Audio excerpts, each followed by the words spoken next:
मेरे प्यारे बच्चों, YouTube channel chemistry point by Sonu sir में आपका स्वागत है। कल की क्लास में मैंने कॉम्प्लेक्स कंपाउंड की नोमेनक्लेचर के बारे में बात किया था। उसके आगे आपको कॉम्प्लेक्स कंपाउंड का हाइब्रिडाइजेशन पढ़ना है। उस टॉपिक को पढ़ने के लिए इलेक्ट्रॉनिक कॉन्फ़िगरेशन का जानकारी होना चाहिए। तो आज की क्लास में हम इलेक्ट्रॉनिक कॉन्फ़िगरेशन आपको लिखने के लिए बताएंगे। तो यहाँ पे बच्चों ध्यान दीजिए, इलेक्ट्रॉनिक कॉन्फ़िगरेशन जो है यह एक केमिस्ट्री का बहुत ही महत्वपूर्ण टॉपिक है। इसका यूज हर जगह होता है। तो हम लोग देखते हैं इलेक्ट्रॉनिक कॉन्फ़िगरेशन के बारे में।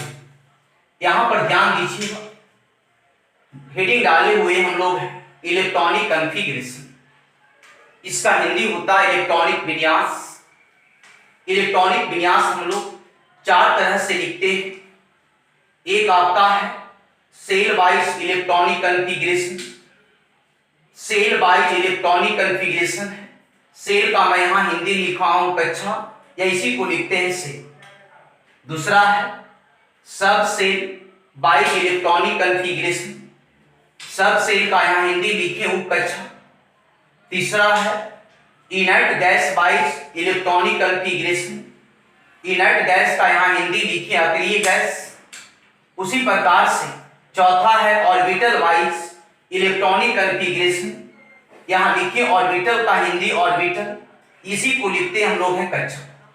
मतलब यहाँ पे इलेक्ट्रॉनिक विन्यास को हम लोग चार टाइप से लिख सकते हैं। पहला है सेल वाइज, दूसरा है सब सेल वाइज, तीसरा है इनर्ट गैस वाइज और चौथा है ऑर्बिटल वाइज। यहाँ पे एक बात पे ध्यान दीजिएगा, मैं यहाँ पे पॉइंट्स लिखा हूं। इलेक्ट्रॉन, इलेक्ट्रॉन का स्थान जो होता है वो एटम में होता है। इलेक्ट्रॉन का जो स्थान होता है एटम में होता है। एटम के अंदर बहुत सारे सेल होते हैं। एटम के अंदर जो होते हैं बहुत सारे सेल होते हैं।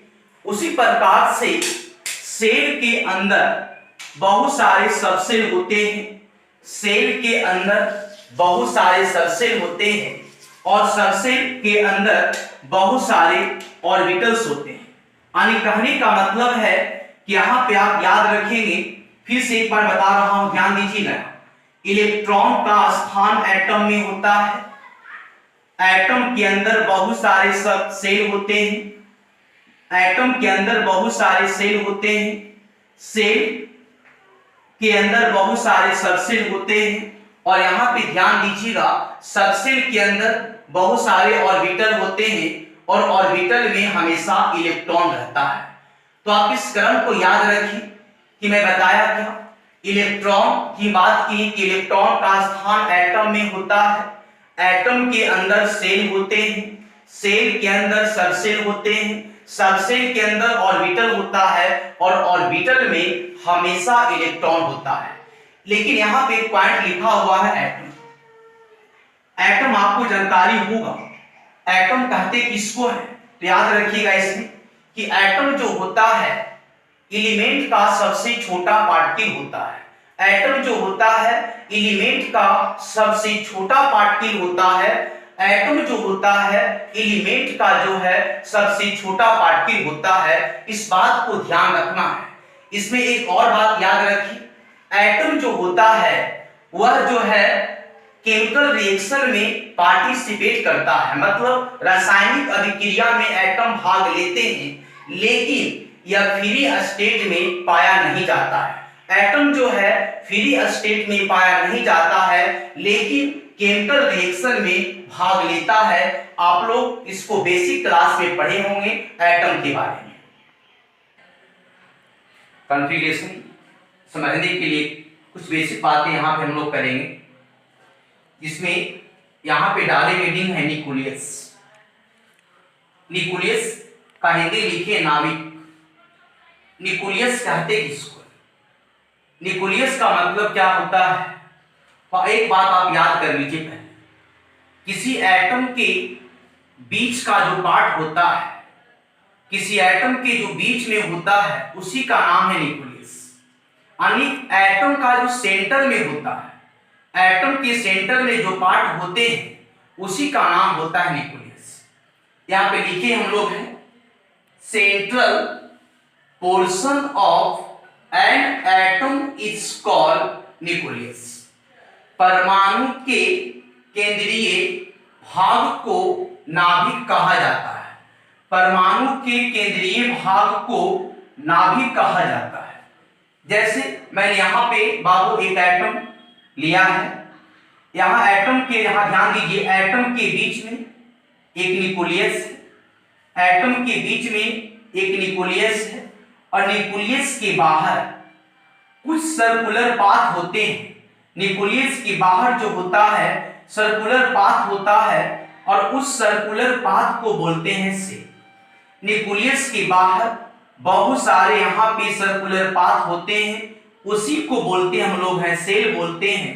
यहाँ पे आपको दिखाया गया सेल, मतलब आप याद रखिए ये पूरा एटम बताया जा रहा बाबू कि ये मान लेते हैं एटम है, एटम के बीच में एक न्यूक्लियस होता है और न्यूक्लियस के बाहर बहुत सारे सेल होते हैं।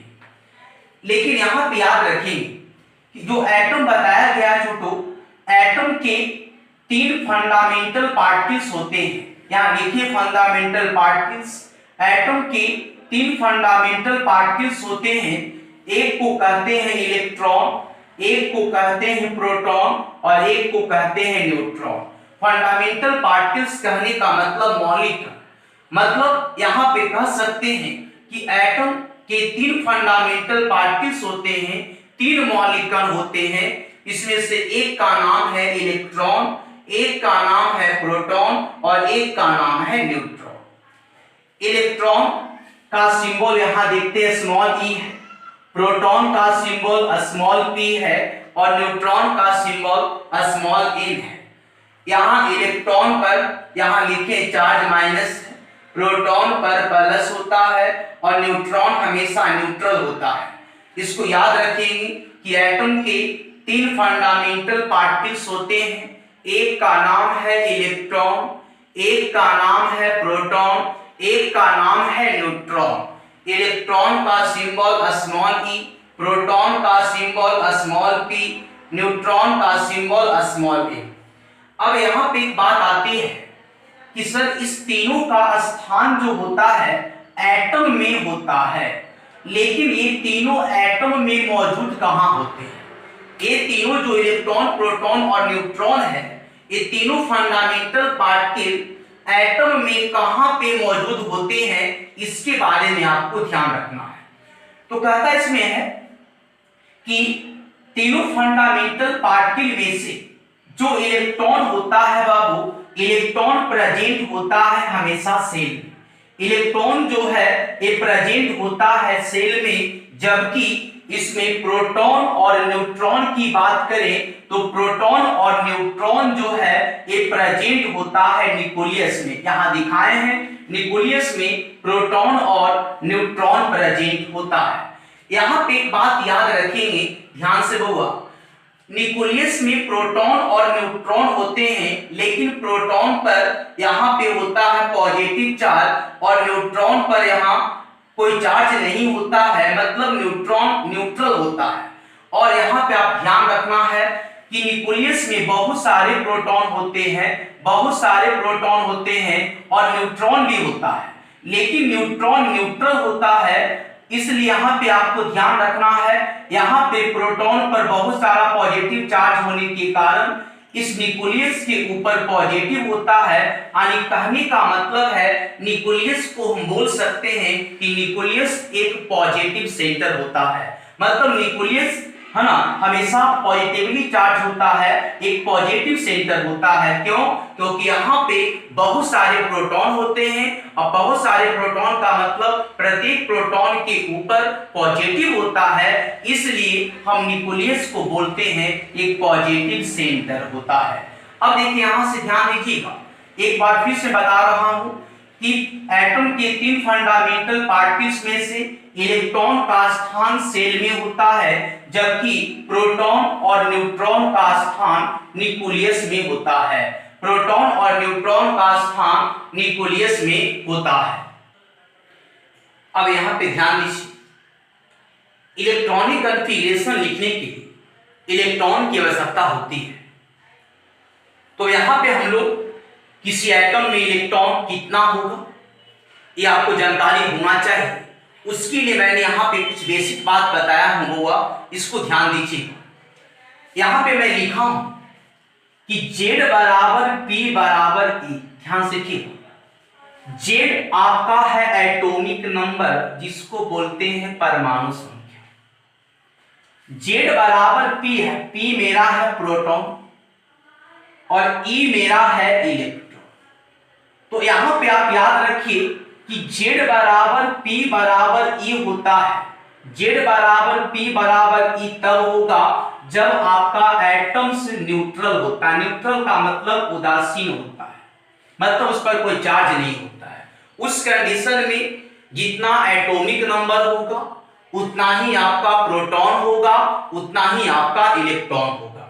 ऐसे मान लीजिए कि मान लेते हैं किसी एटम का अगर आपको Z मालूम है, मतलब एटॉमिक नंबर मालूम है कि मान ले कोई एटम है, उसका एटॉमिक नंबर Z बराबर दे दिया 6। अब देखिए कि यहाँ पे Z बराबर 6 दिया है, पूछा है कि P बराबर क्या होगा और E बराबर क्या होगा। अभी आपने पढ़ा कि Z बराबर P बराबर E, अगर Z मालूम है तो P बता सकते हैं, E बता सकते हैं। इसका Z है 6, इसका मतलब P भी होगा 6, इसका मतलब E भी होगा 6। आप समझ गए बाबू कि जब भी आपका न्यूट्रल एटम्स रहे उसमें अगर आपका एटॉमिक नंबर दिया हुआ है तो आसानी से आप प्रोटॉन और इलेक्ट्रॉन निकाल सकते हैं। अब यहां पे कंसेप्ट पे थोड़ा सा ध्यान दीजिएगा। नीचे हम लिखे हैं न्यूट्रॉन, मतलब N बराबर A माइनस Z होता है। जब किसी एटम में आपको न्यूट्रॉन निकालना है तो आपका फॉर्मूला है A माइनस Z, जहां A मेरा है मास नंबर, और आप लोग को मास नंबर याद होगा, उम्मीद करते हैं। A मास नंबर होता है और Z मेरा एटॉमिक नंबर होता है। मतलब जब भी न्यूट्रॉन निकालना है तो मास नंबर में एटॉमिक नंबर घटा दीजिए तो आपका निकल जाता है न्यूट्रॉन। यहां पे एक बात और आपको ध्यान रखिए, अगर आपको मास नंबर निकालना है बाबू, मास नंबर निकालना है तो यहाँ पे फॉर्मूला है N प्लस P, मतलब न्यूट्रॉन की संख्या और प्लस प्रोटॉन की संख्या। मास नंबर निकालने के लिए न्यूट्रॉन की संख्या प्लस प्रोटॉन की संख्या कीजिए तो यहाँ आसानी से निकलता है आपका मास नंबर। जैसे मैं कुछ नीचे एग्जांपल लिखा हूं, इसमें आप निकाल के देखिए इलेक्ट्रॉन, प्रोटॉन और न्यूट्रॉन। देखिए यहाँ पे क्या करेंगे, कार्बन का एटॉमिक नंबर नीचे दिया हुआ 6 और ऊपर मास नंबर दिया हुआ 12 है ना, ये आपको याद रखना होगा। यहाँ पे हम लोग दे दिए हैं लेकिन आपको याद होना चाहिए है ना, एटॉमिक नंबर और मास नंबर किसी एटम का कितना होता है। और नीचे जो हमेशा लिखेगा वो एटॉमिक नंबर होगा और ऊपर जो लिखेगा हमेशा मास नंबर होगा, मतलब ई Z होगा और ये हमेशा A होगा। अब देखिए इसका Z मालूम है 6, Z मालूम है मेरा 6, इसका मतलब P भी होगा 6। ई Z है, Z मेरा 6 है मतलब P भी 6, अब P 6 मतलब E भी 6 होगा। उसी प्रकार से अगर N निकालना, N का फॉर्मूला देखिए A माइनस Z, तो यहां से करेंगे A minus Z। A minus Z का मतलब समझ गए, इसका A मालूम है कितना, यहाँ 12 है, तो यहाँ 12 माइनस करेंगे Z 6 बराबर आएगा 6, मतलब इलेक्ट्रॉन भी 6, प्रोटॉन भी 6 और न्यूट्रॉन भी 6। उसी प्रकार से मैंने यहाँ पे एग्जांपल और लिया है, फास्फोरस का एटॉमिक नंबर नीचे है, ऊपर में मास नंबर है। इसका एटॉमिक नंबर 15 है, मास नंबर 31 है। इसमें निकालना है इलेक्ट्रॉन, प्रोटॉन और न्यूट्रॉन, आसानी से निकाल सकते हैं। इसका Z मालूम है बाबू 15, तो यहाँ करेंगे हम लोग Z15 है इसका मतलब Z15 है इसका मतलब P भी यहाँ 15 होगा। उसी प्रकार से A भी 15 होगा। N निकालना है तो A माइनस Z, इसका A आपका मालूम है 31 मतलब 31 और यहाँ 15 है, दोनों घटाइए 31 और माइनस 15 बराबर यहाँ होगा 16। इस बात को आप याद रखिए, इसमें इलेक्ट्रॉन 15 है, प्रोटॉन 15 है और न्यूट्रॉन 16 है। मतलब आप किसी भी न्यूट्रल एटम में आसानी से इस कंसेप्ट के द्वारा इलेक्ट्रॉन, प्रोटॉन और न्यूट्रॉन निकाल सकते हैं। अब हम लोग यहाँ पर थोड़ा सा आयन में देख लेते हैं कि इलेक्ट्रॉन, प्रोटॉन, न्यूट्रॉन कैसे निकालें। एक बात पहले ध्यान दीजिए, आयन का मतलब आप समझ रहे होंगे या तो पॉजिटिव या तो नेगेटिव, है ना। पॉजिटिव का मतलब एक केटायन, एनायन है। अब देखिए इसमें और इसमें दोनों में हम लोग इलेक्ट्रॉन, प्रोटॉन, न्यूट्रॉन कैसे निकालें। बच्चों ध्यान दीजिए, जब भी आपका प्लस चार्ज रहे या माइनस चार्ज रहे तो प्रोटॉन और न्यूट्रॉन में कोई चेंज नहीं होगा। जैसे पहले निकालते थे उसी तरह से निकालना है।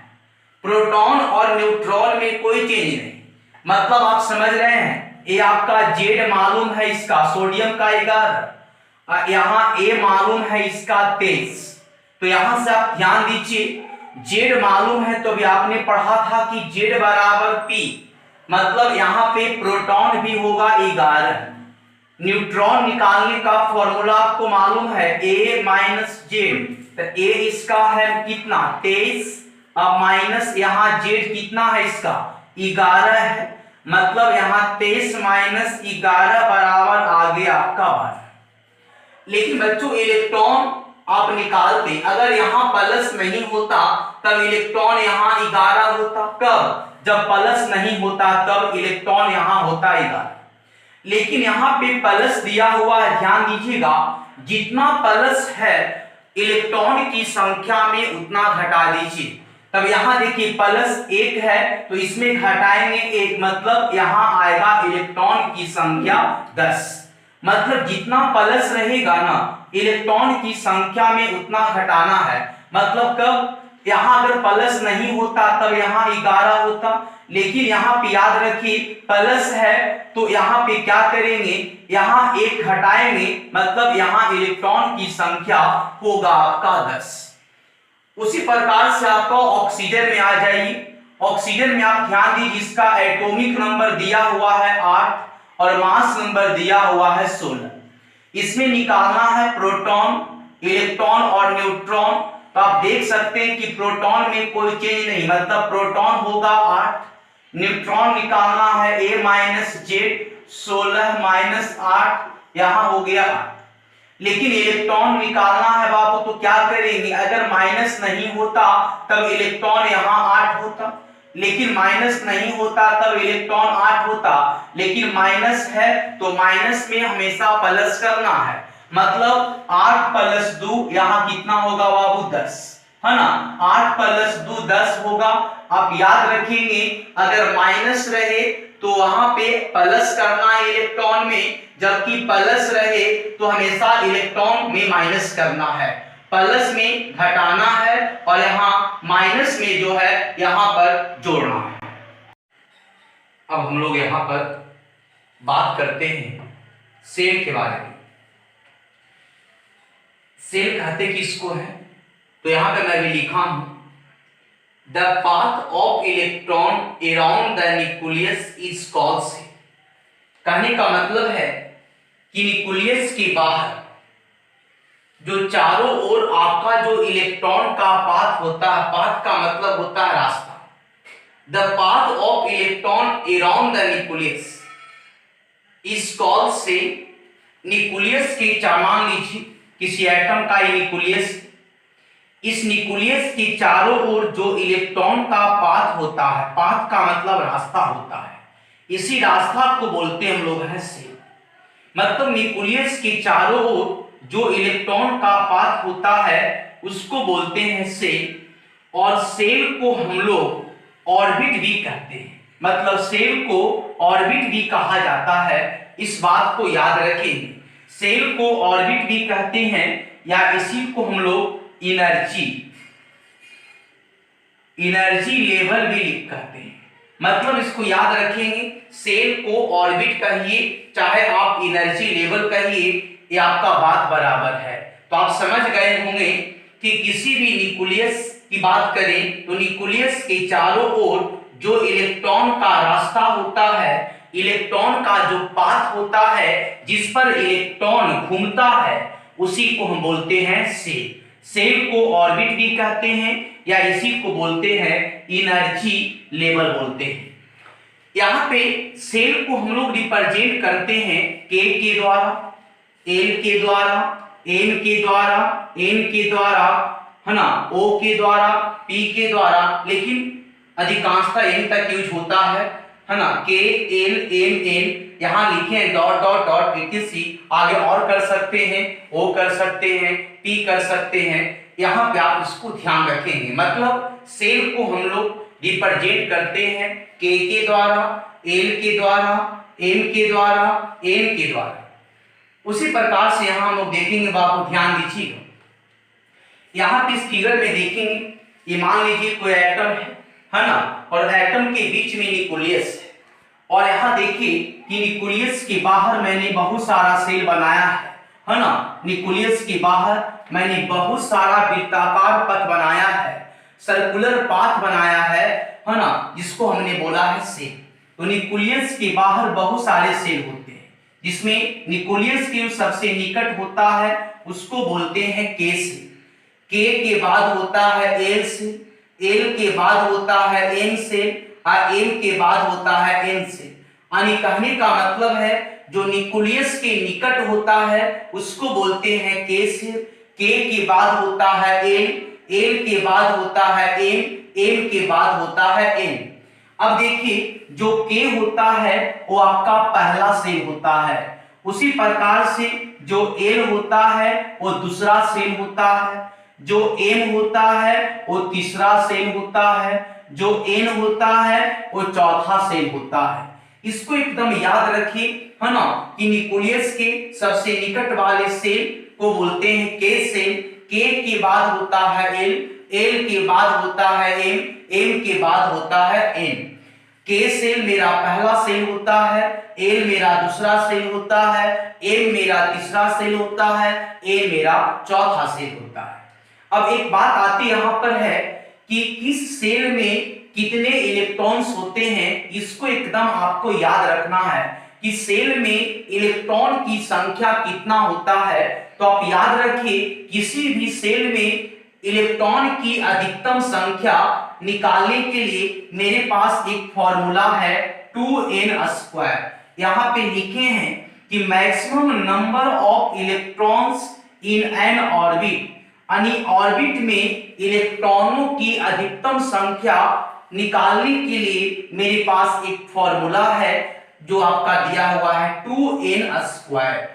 2n² है ना, जहां पर n जो है ये ऑर्बिट नंबर है या सेल नंबर है। मतलब n ऑर्बिट नंबर को बताता है कि ऑर्बिट नंबर पहला है, कि ऑर्बिट नंबर दूसरा है, कि ऑर्बिट नंबर तीसरा है, कि चौथा है।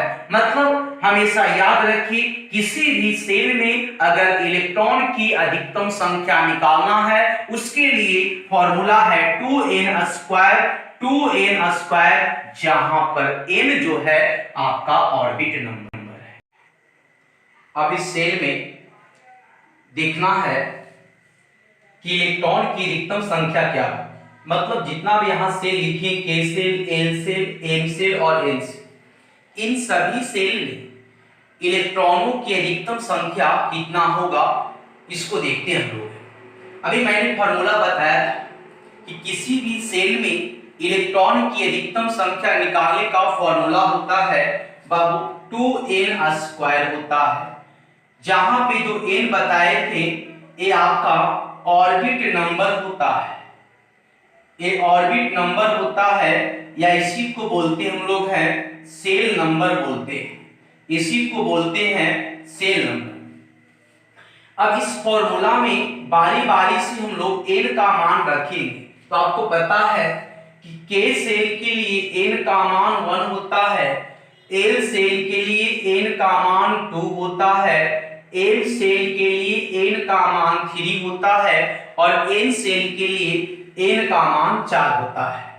अब यहां से आपको ध्यान देना है, बारी बारी से n का मान रखेंगे। सबसे पहले देखेंगे k सेल में इलेक्ट्रॉनों की अधिकतम संख्या क्या होगी। k सेल के लिए n का मान 1 है, यहाँ n का मान 1 रखी, 1 का स्क्वायर मतलब 2 गुना 1 बराबर 2, मतलब k सेल में इलेक्ट्रॉनों की अधिकतम संख्या यहाँ होगा 2, यहाँ इलेक्ट्रॉनों की अधिकतम संख्या यहाँ होगा 2।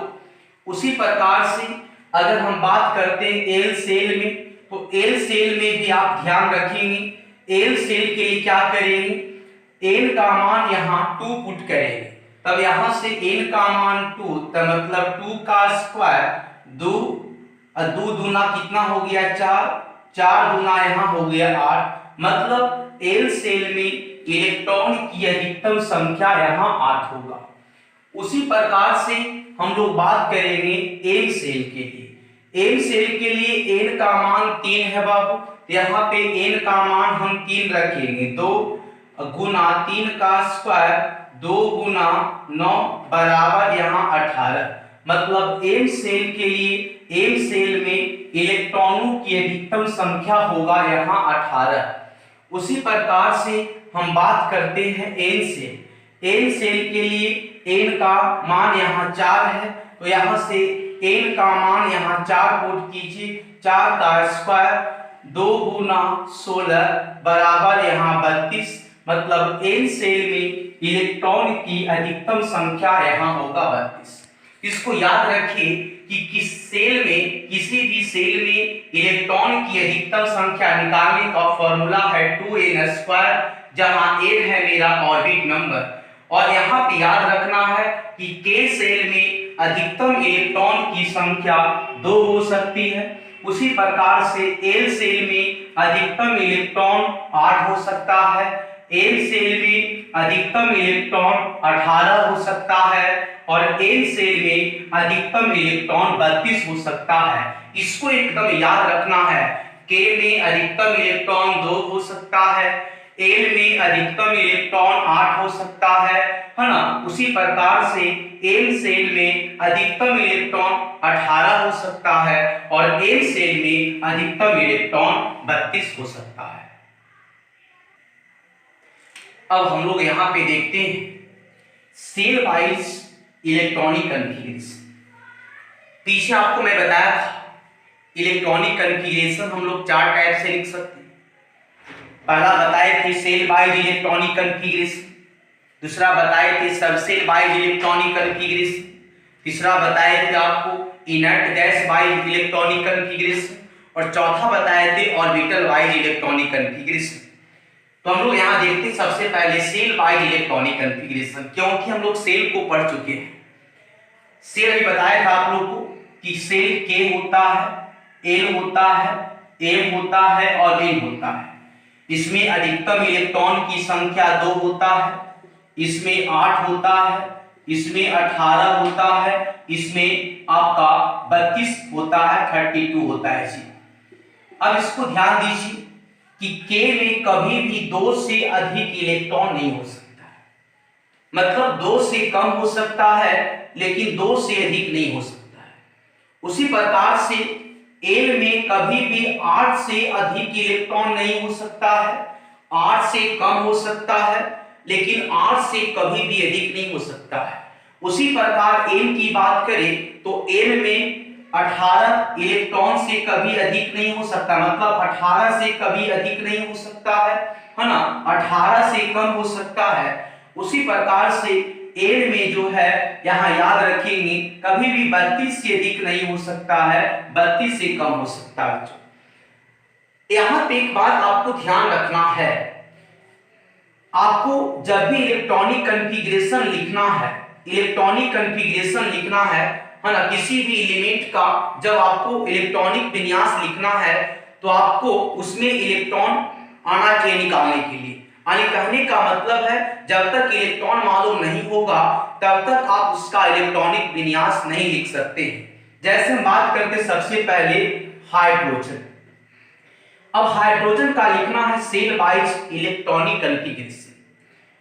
अब देखिए कि इन सब जितना भी सेल बताया गया है सारे सेल में इलेक्ट्रॉन को भरना है, इलेक्ट्रॉन को यहां पे सजाना है सेल में, है ना। तो अब देखिए ध्यान से, पहले हम लोग इलेक्ट्रॉन को भरेंगे के सेल में, और के सेल में मैक्सिमम इलेक्ट्रॉन दो ही हो सकता है। जब पहला सेल पूरा भरेगा तब हम लोग आगे प्रवेश करेंगे एल सेल में।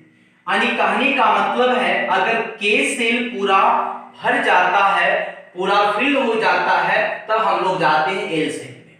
उसी प्रकार से अगर एल पूरा भरेगा तब जाएंगे एम में। इस बात को आप ध्यान रखेंगे। अब देखिए हाइड्रोजन का इलेक्ट्रॉनिक कॉन्फ़िगरेशन लिखना है सेल वाइज में, तो इसमें देखिए इलेक्ट्रॉन की संख्या 1 है। बताए थे आपको अभी पीछे कि जितना एटॉमिक नंबर होता है उतना ही इलेक्ट्रॉन होता है ना, इसको याद रखेंगे। तो इसमें इलेक्ट्रॉन 1 है तो पहले हम इलेक्ट्रॉन को भरेंगे के। यहाँ इलेक्ट्रॉन 1 ही है लेकिन के में अधिकतम 2 हो सकता है, तो यहाँ 1 इलेक्ट्रॉन है, इसलिए क्या हम के में 1 भर सकते हैं? तो हाँ भर सकते हैं, इसमें भर दिए 1। उसी प्रकार से आगे बढ़ते हीलियम। हीलियम में ध्यान दीजिए, हीलियम में इलेक्ट्रॉन की संख्या 2 है, मतलब पहले इलेक्ट्रॉन को भरिए के में तो के में भर दिए 2। उसी प्रकार से अगला है लिथियम। लिथियम में आपका 3 है। यहां ध्यान दीजिए, यहां पर पहले इलेक्ट्रॉन भरेंगे के में, तो के में हम लोग 3 नहीं भरेंगे, गलती। के में अधिकतम इलेक्ट्रॉन की संख्या 2 ही हो सकता है, पहले इसको पूरा फिल कर लिए 2। अब देखिए कि 2 के बाद है ना इसमें कितना और बचा हुआ है। इसमें 3 इलेक्ट्रॉन में से 2 हम लोग भर दिए, इसके पास 1 बचा हुआ। अब 1 आगे भरेंगे, तो 1 भरेंगे हम लोग एल सेल में, इसका इलेक्ट्रॉनिक कॉन्फ़िगरेशन 2 है। उसी प्रकार से यहाँ बेरिलियम है। बेरिलियम का यहाँ है 4, इसका इलेक्ट्रॉनिक कॉन्फ़िगरेशन लिखिए। सेल वाइज में क्या करेंगे, फर्स्ट में यहाँ हम लोग 2 भरेंगे। अब देखिए इसके पास टोटल इलेक्ट्रॉन 4 है, मतलब 2 बचा हुआ है, अब 2 हम लोग यहाँ भर देंगे। उसी प्रकार से बेरिलियम के बाद आते हैं बोरॉन। बोरॉन में देखिए फर्स्ट में हम लोग 2 भरेंगे, फर्स्ट में हम लोग कितना भरेंगे 2, 5 इलेक्ट्रॉन है, 5 में 2 भरे, मतलब बचा मेरे पास 3 इलेक्ट्रॉन। अब आगे हम लोग एल में भर देते हैं 3। उसी प्रकार से यहाँ कार्बन का 6 है, यहाँ कार्बन का 6 है, इसका फर्स्ट में 2 है ना, फर्स्ट में 2 भरेंगे, बाकी बचा 4, तो यहाँ भरेंगे 4। इसी प्रकार नाइट्रोजन का हो गया 7, नाइट्रोजन का 7 मतलब 2 और यहाँ हो जाता है 5। ऑक्सीजन का यहाँ होता है 8, यहाँ 2 और यहाँ होगा 6। उसी प्रकार से आगे बढ़ते हम लोग हैं, ऑक्सीजन के बाद आते हैं बाबू हम लोग फ्लोरीन में आते हैं। फ्लोरीन का यहाँ 9 है, इसका करेंगे 2 और होगा 7। उसी प्रकार से नियॉन का यहाँ 10 है, तो यहाँ हो जाएगा 2 और यहाँ हो जाएगा 8। अब आगे हम लोग देखते हैं सोडियम के बारे में। ध्यान देना है सोडियम। सोडियम का एटॉमिक नंबर 11 होता है, इसमें इलेक्ट्रॉन 11 है, तो आप पहले याद रखिए कि पहले हम लोग भरेंगे के से, के में अधिकतम 2 होता है, तो पहले आप 2 भरिए। अभी बताए थे पीछे के में 2। अब देखिए आपको 11 इलेक्ट्रॉन भरना है, तो अब देख सकते हैं यहाँ पर कि एल में अधिकतम इलेक्ट्रॉन 8 ही होता है। जो एल सेल है, एल में अधिकतम इलेक्ट्रॉन 8 ही होता है, इसको आपको ध्यान रखना है। एल सेल में अधिकतम 8 ही होता है, तो इसके पास अभी ध्यान दी 2 भरे हैं, यहाँ पर 2 भरे हैं, तो 11 में से 2 भरे, इसका मतलब 9 बचा है। तो क्या हम एल में 9 भर सकते हैं? नहीं, गलत। एल में आपको मैक्सिमम 8 ही भरना है। एल पूरा जब भरा है तब हम लोग प्रवेश करेंगे एल सेल में। एल में मैक्सिमम 18 होता है, लेकिन मेरे पास जो है 1 इलेक्ट्रॉन बचा है, इसलिए यहाँ पर हम भरेंगे 1। सोडियम का हो गया 2, 8, 1। उसी प्रकार से मैग्नीशियम देखिए, मैग्नीशियम में भरेंगे वो ध्यान दीजिएगा। फर्स्ट में भरेंगे हम लोग 2, इसी प्रकार से यहाँ 8 हो गया, मतलब एल सेल में 8, 8 2 10, आपको 12 करना है, यहाँ हो जाएगा 2। उसी प्रकार एल्युमिनियम 13, इसका लिखेंगे 2 8 3, सिलिकॉन का हो जाएगा 2 8 4, फास्फोरस का हो जाएगा 2 8 5। उसी प्रकार से आगे ध्यान दीजिएगा, है ना, सल्फर का 16, 2 8 6, क्लोरीन का 17, 2 8 7, आर्गन का 18 होगा 2 8 8, पोटेशियम का 19, इसका होता है 2 8 8 1, और कैल्शियम का होता है यहाँ 2 8 8 2 होता है। बच्चों इसमें ध्यान दीजिए, मैंने 1 से लेकर के 20 तक का कॉन्फ़िगरेशन सेल वाइज में आपको बताया, लेकिन यहाँ पे जो पोटेशियम और कैल्शियम है इस पे थोड़ा सा गौर कीजिए। आपके रूल के अनुसार यहाँ पे लिखते हैं पोटेशियम का तो 2 8, और देखिए कि ये आपका के सेल है ना, ये आपका के सेल, इसको फिर से लिखते हैं, यहाँ ध्यान दीजिए 2 8, एक के सेल है और ये आपका एल सेल। क्या एल सेल में यहाँ पे 9 हो सकता था?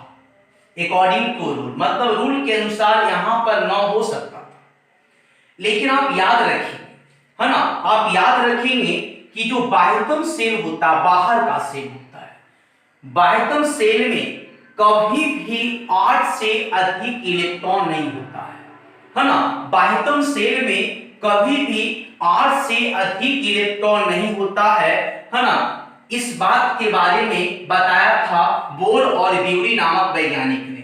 बोल और ब्यूरी नामक वैज्ञानिक ने बताया था कि कभी भी किसी एटम का जब आप कॉन्फ़िगरेशन लिखते हैं तब उसके बाह्यतम सेल में, बाहरी सेल में, आउटर सेल में कभी भी 8 से अधिक इलेक्ट्रॉन नहीं होता है।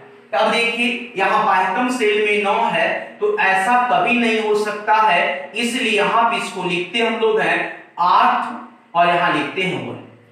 उसी प्रकार से बाबू ध्यान दीजिएगा, यहाँ पे जो लिखा गया है इसमें 2 8 8 2, आपके अनुसार होना चाहिए 2 8 10, लेकिन बाह्यतम सेल में कभी भी 8 से अधिक इलेक्ट्रॉन नहीं होता है, इसलिए यहाँ पे लिखते हैं 2 8 8 2।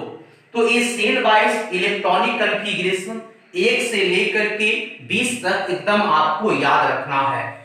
सेल वाइज कॉन्फ़िगरेशन में हम लोग यहाँ पे और चीज देखते हैं बच्चों, जैसे मान लीजिए कि सोडियम का कॉन्फ़िगरेशन यहाँ लिखा हुआ है 2 8 1, तो यहाँ देखिए कि यहाँ के सेल है, एल सेल, एम सेल, इसके बाह्यतम सेल में एक इलेक्ट्रॉन है, तो बाह्यतम सेल के इलेक्ट्रॉन को हम लोग बोलते हैं वैलेंस इलेक्ट्रॉन बोलते हैं, इसको हिंदी में बोलते हैं संयोजी इलेक्ट्रॉन कहते हैं।